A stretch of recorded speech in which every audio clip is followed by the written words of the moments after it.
Hi, and welcome to another episode of Periscope. Periscope. The paranormal from A to Z. We're going to cover as many things as we can that start with the letter B. B. So today is B. B is for Baal. Baal. Just jumping right off into the demons. See, not going to ease our way in. You're just throwing demon names. I don't know a lot about the paranormal, but I had information jammed into my brain at church. Baal. Baal is part of that information. Yes. Here's what I know about Baal. Speak it. He was a demon. Thank you. Baal shows up in the sort of the mythos of the Canaanites. He was the god of storms and agriculture. And in many cases, when Christianity flourished, it kind of took the gods of other cultures and turned them into the devils of Christianity. Oh. So Baal, the word Baal actually means Lord. And so they worshipped Baal, hoping that he would bring a good harvest. But as the proliferation of Christianity came, Baal became a principal and very powerful, potent devil demon that we had to deal with. I honestly thought that he was basically the devil. Well, yeah, and that's the truth of all of them. Baphomet is another B word. Baphomet also is the very image of the devil that we hold to this day. The goat-headed, that is another god from another culture that we appropriated to become our demons because the gods of our enemies become the devils of our God. So that is a part of cultural appropriation right there. But it's fascinating because you're really not supposed to utter the name of demons. Whoops.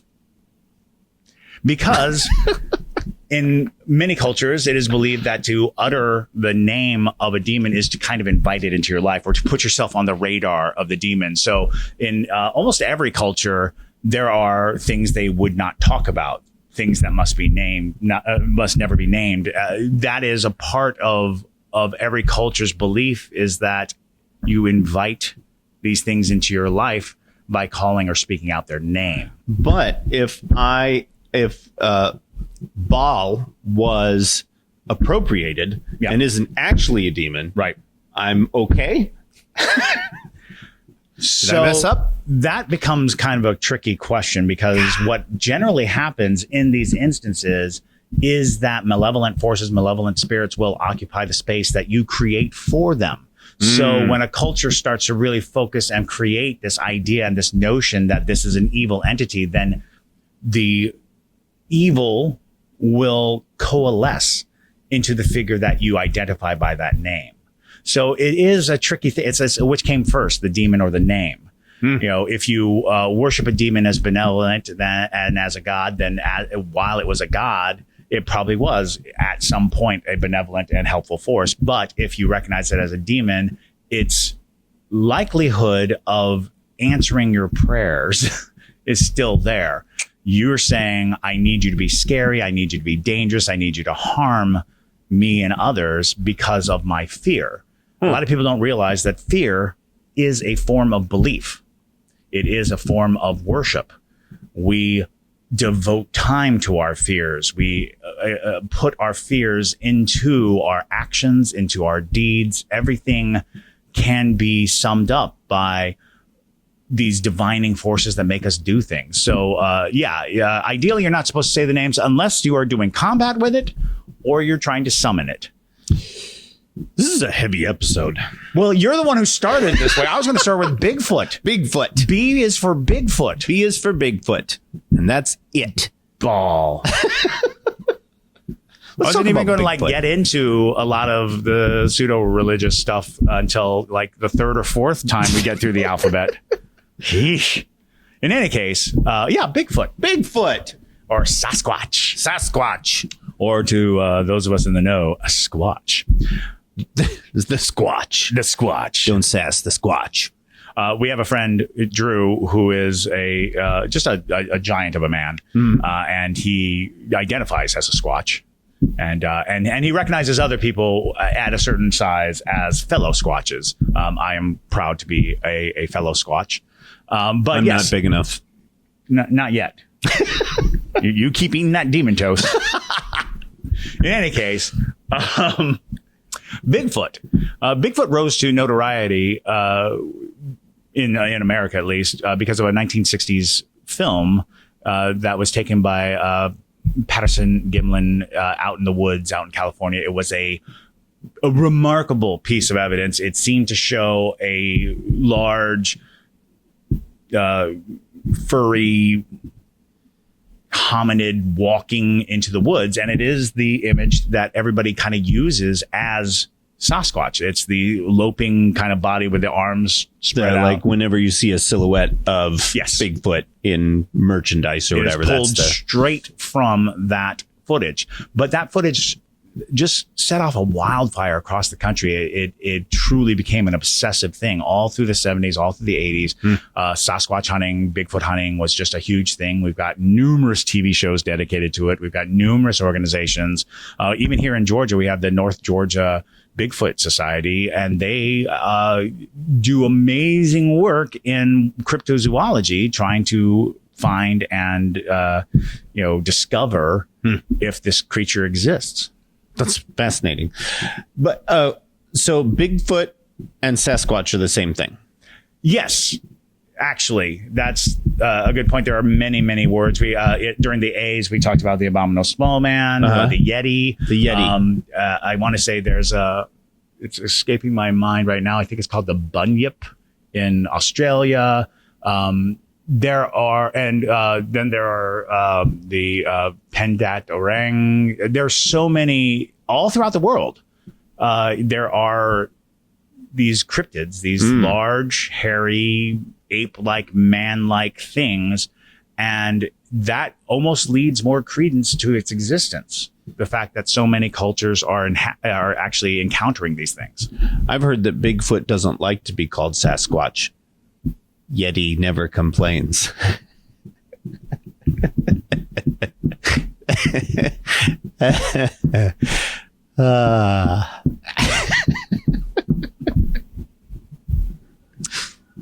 This is why we have a podcast, folks. Thanks for stopping by, everyone.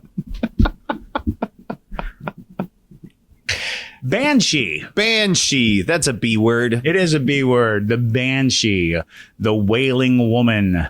This is a female spirit from Ireland. Oftentimes, her only encounter is hearing her screaming, her wailing out in the woods. Is a banshee always female? A banshee is always female. Yeah. And it's fascinating, too, because the lore is rich. There's a lot of different kind of connotations as to what the banshee is and what it does. But the banshee seems to have a job. Okay.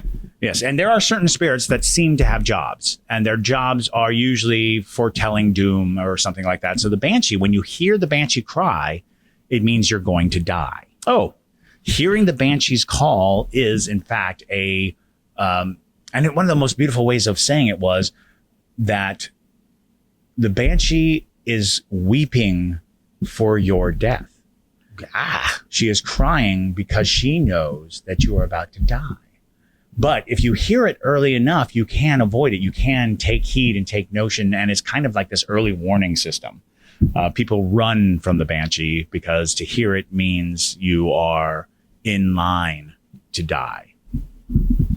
The proximity to the banshee matters as far as your death is concerned? Yes. Oh, interesting. Like you hear the crying, then you might see her in a distance, but as she gets closer, the more likely you are to pass, the sooner you're going to pass. She's like a calendar or an alarm clock. And you can hit snooze.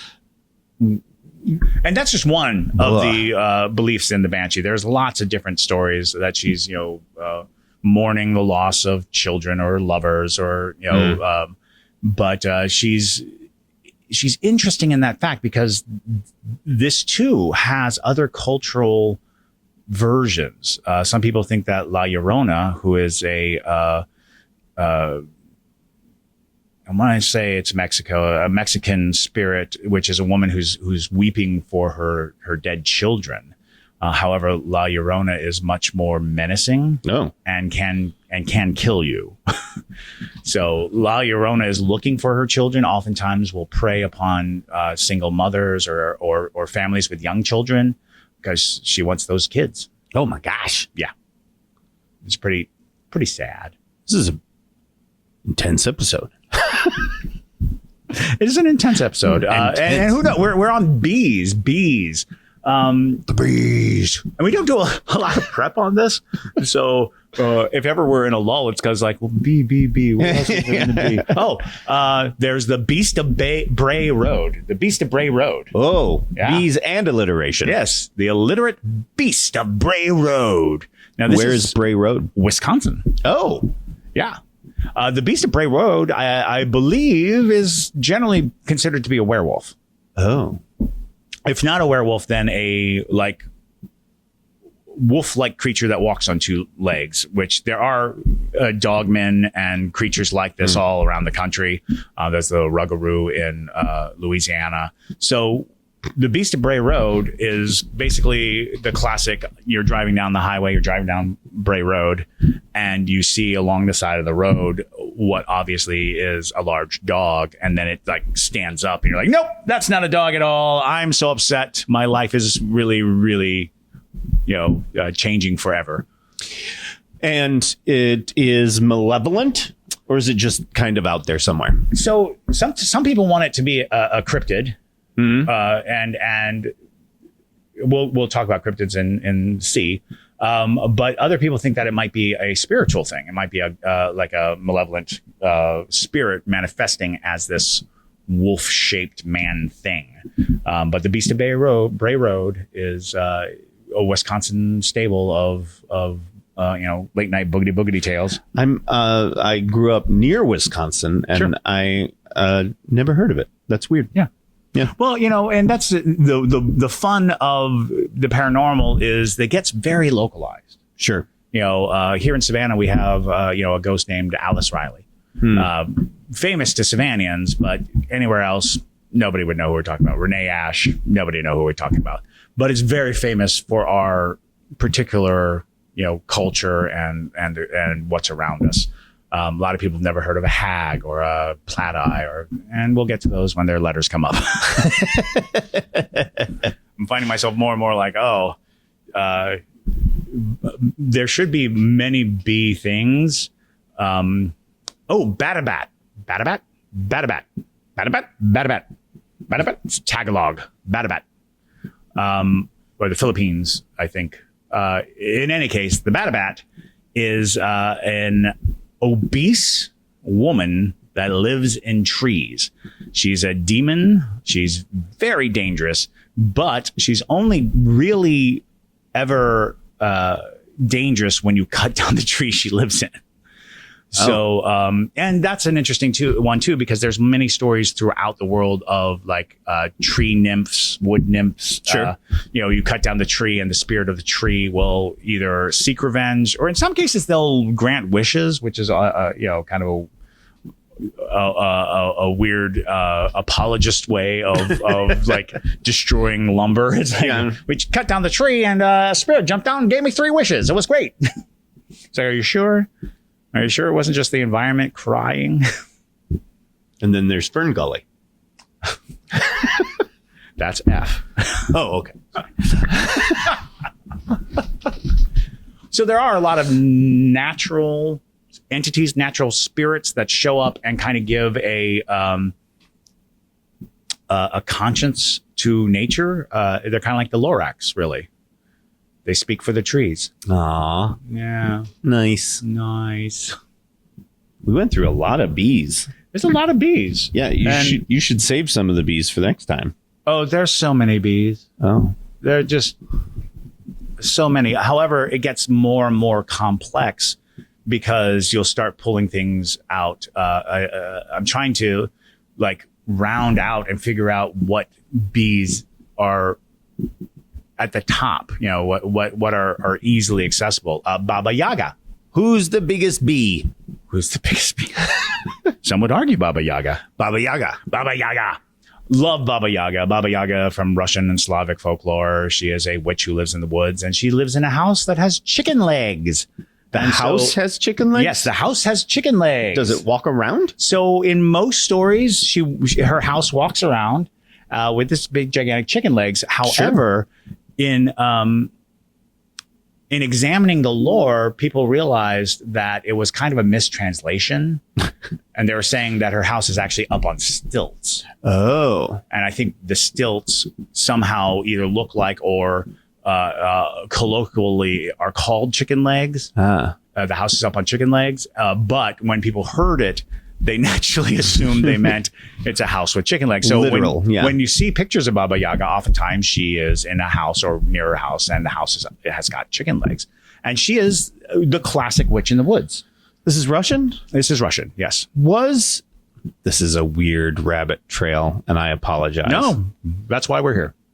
It's not. Not with what I'm about to bring up. Was she part of the Russian Sesame Street? So I'm going to have to investigate this. I was going to say that might take investigation, but I believe she was. I believe there was Baba Yaga, because Baba Yaga is not necessarily she's so popular as a character.